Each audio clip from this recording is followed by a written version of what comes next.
Thousands of emails released earlier this week by various news outlets were taken out of context, including ones regarding the United States funding for research abroad. Join us now, Dr. Scott Gottlieb, former FDA Commissioner, a CNBC contributor. He also serves on the boards of Pfizer and Illumina. In his new book, Uncontrolled Spread, Why COVID-19 Crushed Us and How We Can Defeat the Next Pandemic, is out in September.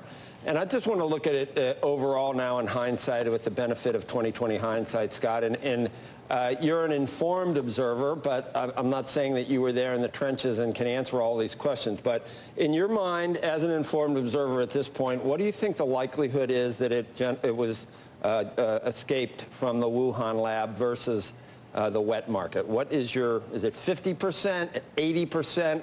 What do you think? How do you handicap that?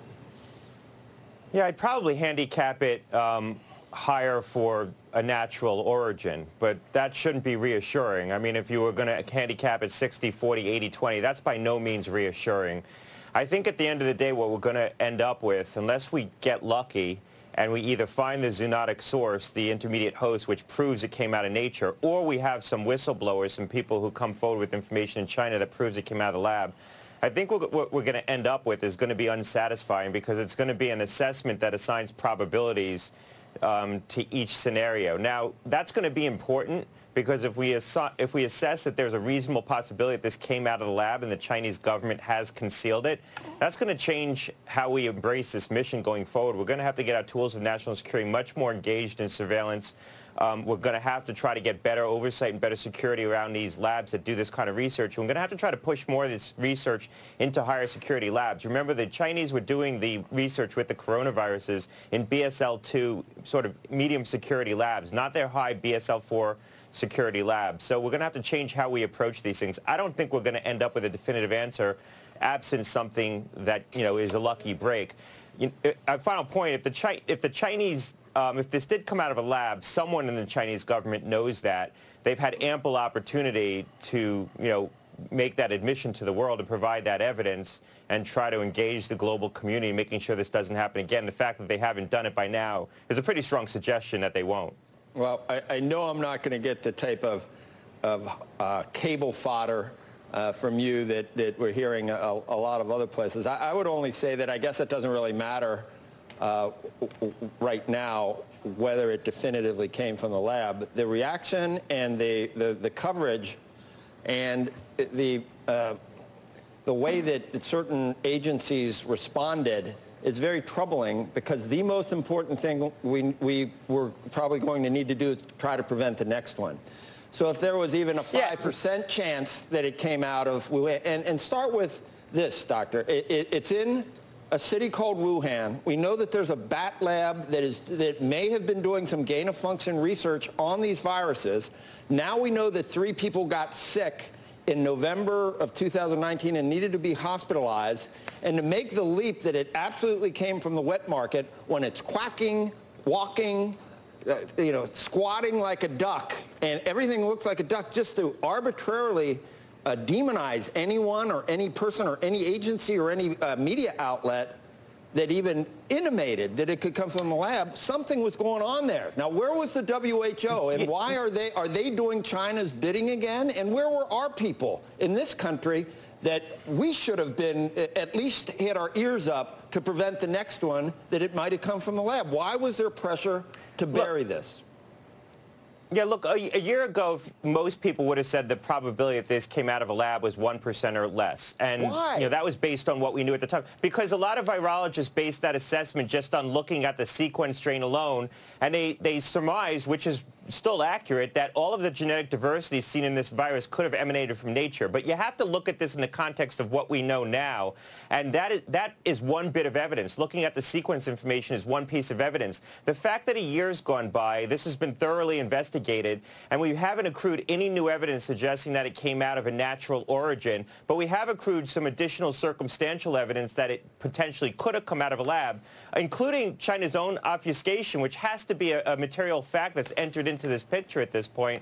All of that increases the possibility that it did come out of a lab. So the assessment now has to be different than the assessment a year ago. It's no longer a 1% or less probability. You have to assess this to be a higher probability at this point, and it merits further investigation because it does affect how we go forward.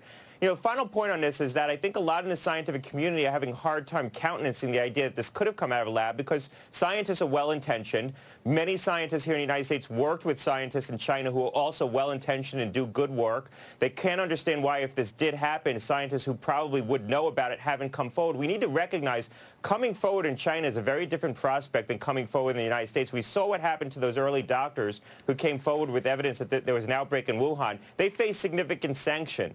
So being a whistleblower in China with the Chinese government isn't quite as straightforward as being a whistleblower in the United States. And I'm not saying it's easy here either. The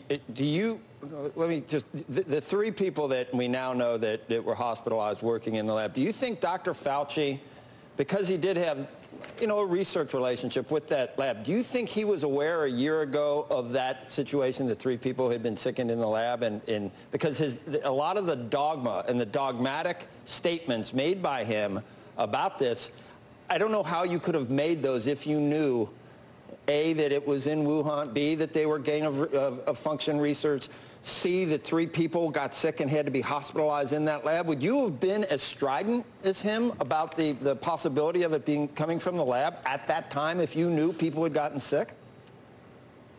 Well, I don't know when Tony might have known those facts. He obviously has a security clearance and gets briefed. I'm not sure that what happened in November was known in November. Some of this information may have been accrued on a look back. Look, Tony was getting briefed. Dr. Fauci was getting briefed by a lot of the folks in the scientific community who are virologists looking at this sequence. And they didn't make a bad judgment. They're not wrong. They looked at the sequence initially. They had some concerns about it. On deeper analysis, they thought that the genetic diversity that they saw in this sequence could have been derived from nature. There was nothing highly unusual about it.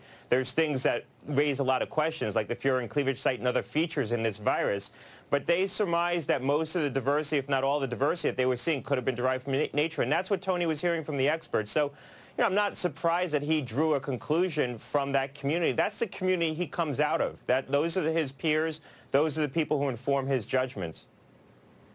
I mean, I even saw him respond to a question, and the question was about whether the virus could have escaped inadvertently by accident from the lab. And he answered the question with saying, to imply that this was a bioweapon released on purpose. He shifted the argument to a straw man that everyone would agree with to not answer the obvious question about, why the agencies that are there for the sole reason of trying to protect us the next time almost buried this story and I don't know why, and I'm still trying to figure out why. The WHO, I understand, maybe, but even people here in this country, you've seen some of the emails. Don't open the can of worms. You saw that one, right? Right. Well, I would challenge your statement that NIAID is an agency that's designed to protect us from the next pandemic. They're designed to do research that will provide countermeasures that will help protect us. And someone needed to get. I think it's very important that we know how our intelligence agencies. Right. I mean, how many people we need to get it.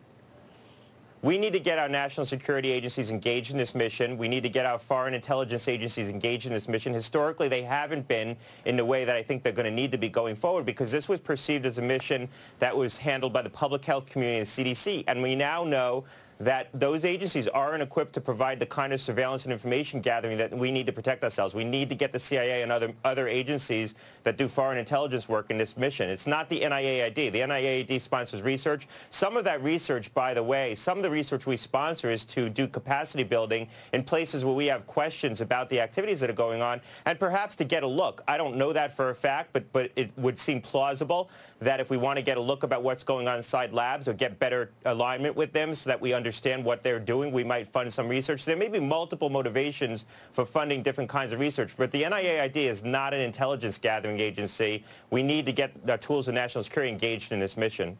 You know, what you're saying, getting our intelligence agencies involved in this, mirrors what we've heard from the Biden administration, and getting our intelligence agencies involved with what's happening with these cyber attacks and these ransomware. Are we equipped for that? Just as somebody in government, have we spent enough on the intelligence agencies making sure that they're going to be up to the tasks and the additional tasks that we're now asking of them? Well, look, the threat's changing. The threat landscape's changing. And historically, this isn't a consequence of the fact that the intelligence agencies weren't interested in a public health mission. Historically, the public health community oftentimes fought to keep the intelligence agencies out of their work. They were worried that every person with a white coat would be perceived to be a spy. So we need to change that, that ethos. Wow, it's a wide range of opinions, isn't it? And you know, we need to sift through it and be very careful, obviously. But you got totally naturally occurring and a bioweapon, and somewhere in the middle, I guess the truth lies, and we may never know. Or an accident, right? An accident. Well, yeah. I'm saying those are the two extremes. The range, yes. Right. Thank you, Dr. Thanks a lot. Check out Scott's new book, Uncontrolled Spread: Why COVID-19 Crushed Us and How We Can Defeat in the Next Pandemic. Squawk will be right back.